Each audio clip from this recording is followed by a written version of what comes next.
Halo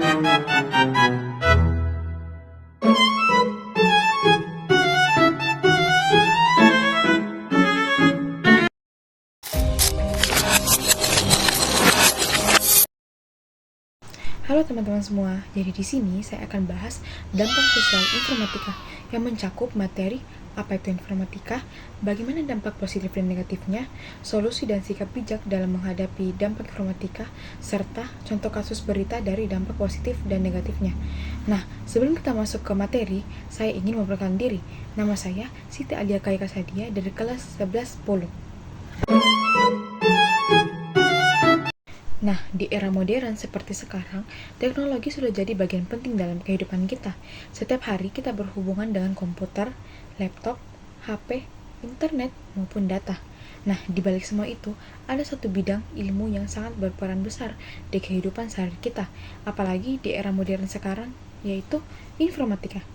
Nah, informatika itu adalah ilmu yang mempelajari cara mengolah data menjadi informasi yang berguna dengan bantuan komputer dan teknologi digital. Nah, di dalam informatika itu kita belajar banyak hal, mulai dari cara membuat program, mengelola data, memahami cara kerja komputer, sampai bagaimana teknologi bisa digunakan untuk memecahkan masalah. Nah, tujuan dari informatika tersebut adalah supaya teknologi itu bisa membantu pekerjaan manusia menjadi lebih cepat, mudah, dan efisien. Nah, kalau kita bahas dari sisi positif, informatika punya banyak sekali manfaat. Misalnya, mempermudah kita dalam berkomunikasi. Dulu, kalau ingin berbicara dengan orang yang jauh, kita harus menulis surat dan menunggu berhari-hari. Sekarang, berkat perkembangan informatika, kita bisa langsung berbicara lewat video call atau mengirim pesan hanya dalam hitungan detik. Nah, selain itu juga, informatika mempercepat pekerjaan manusia. Banyak aktivitas yang dulu dilakukan secara manual, kini bisa dikerjakan secara otomatis dengan bantuan komputer dan aplikasi. Nah, contohnya dalam dunia pendidikan, ada pembelajaran daring atau e-learning yang membuat kita bisa belajar dari mana saja. Di dunia bisnis, ada e-commerce yang memudahkan jual beli tanpa harus datang ke toko. Nah, informatika juga membuat kita lebih mudah mengakses informasi dan menambah pengetahuan. Dengan internet, kita bisa mencari data, berita, bahkan belajar hal-hal hanya melalui ponsel ataupun laptop. Selain itu, di bidang informatika juga mendorong munculnya berbagai inovasi seperti kecerdasan buatan atau AI, robotika, dan teknologi pintar yang membantu kehidupan manusia. Namun, di balik semua manfaatnya, informatika juga memiliki dampak negatif yang perlu kita waspadai. Salah satunya adalah kecanduan teknologi. Banyak orang, terutama anak di bawah umur, remaja yang terlalu sering bermain gadget atau media sosial sampai lupa waktu dan sulit berinteraksi di dunia nyata. Selain itu, ada juga penyalahgunaan teknologi, seperti peretasan, pencurian data pribadi, dan penipuan online. Hal ini bisa merugikan banyak orang jika tidak berhati-hati. Privasi juga menjadi semakin rentan karena data pribadi kita bisa tersebar tanpa kita sadari. Tak hanya itu, ketergantungan terhadap teknologi juga bisa membuat kita malas bergerak dan terlalu bergantung pada komputer atau internet. Kalau listrik atau koneksi mati, kadang kita menjadi bingung harus berbuat apa, karena selama ini kita hanya bergantungan dengan internet. Bahkan, penggunaan teknologi yang berlebihan juga bisa berdampak pada kesehatan, seperti mata lelah, kurang tidur, dan berkurangnya aktivitas fisik.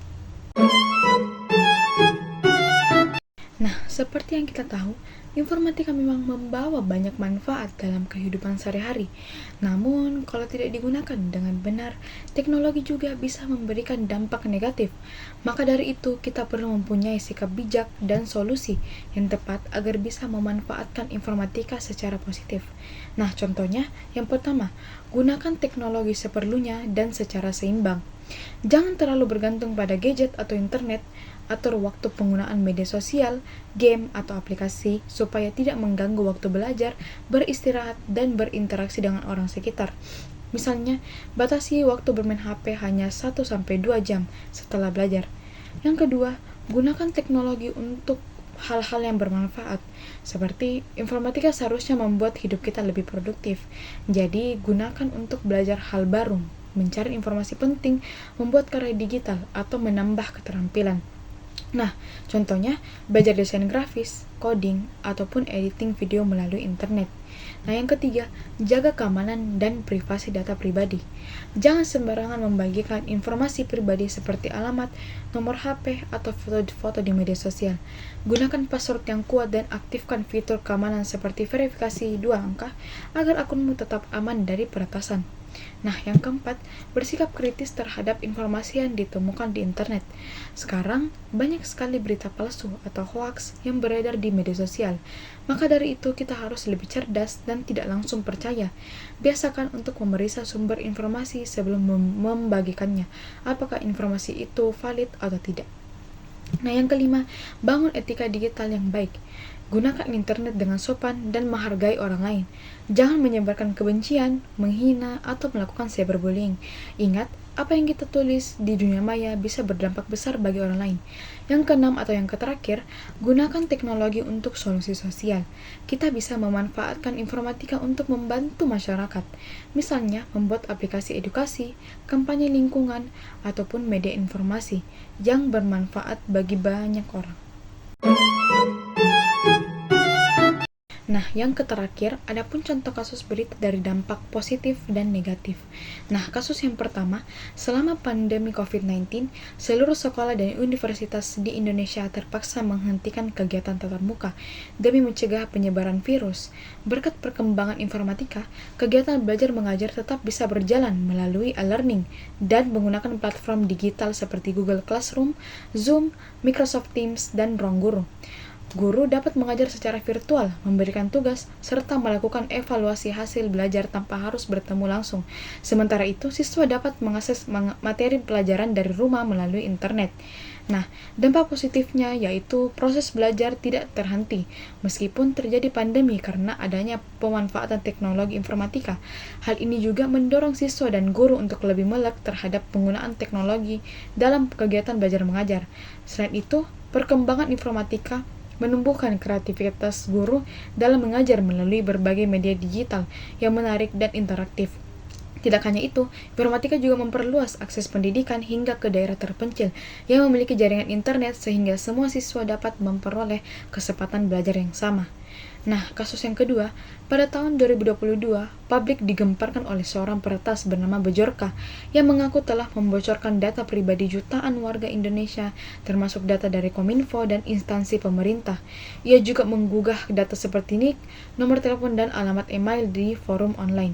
Dampak negatifnya yaitu perkembangan informatika dapat mengancam keamanan dan privasi masyarakat karena data pribadi rentan disalahgunakan oleh pihak yang tidak bertanggung jawab. Hal ini juga menurunkan kepercayaan masyarakat terhadap sistem digital pemerintah yang dianggap belum sepenuhnya aman dalam melindungi informasi warganya. Selain itu, kondisi tersebut membuka peluang terjadinya tindak kejahatan lain seperti penipuan dan pencurian identitas yang dapat merugikan banyak orang secara finansial maupun sosial. Nah, dari penjelasan yang tadi, dapat kita simpulkan bahwa informatika memiliki peran yang sangat penting dalam kehidupan manusia di era modern. Teknologi informatika memberikan banyak manfaat seperti mempermudah komunikasi, mempercepat pekerjaan, dan memperluas akses informasi serta pendidikan. Namun, di sisi lain, informatika juga membawa dampak negatif seperti penyalahgunaan data, kecanduan teknologi, dan ancaman terhadap privasi. Oleh karena itu, kita perlu bersikap bijak dalam memanfaatkannya, menggunakan teknologi secara seimbang, aman, dan bertanggung jawab, agar kemajuan informatika benar-benar memberikan manfaat positif bagi kehidupan.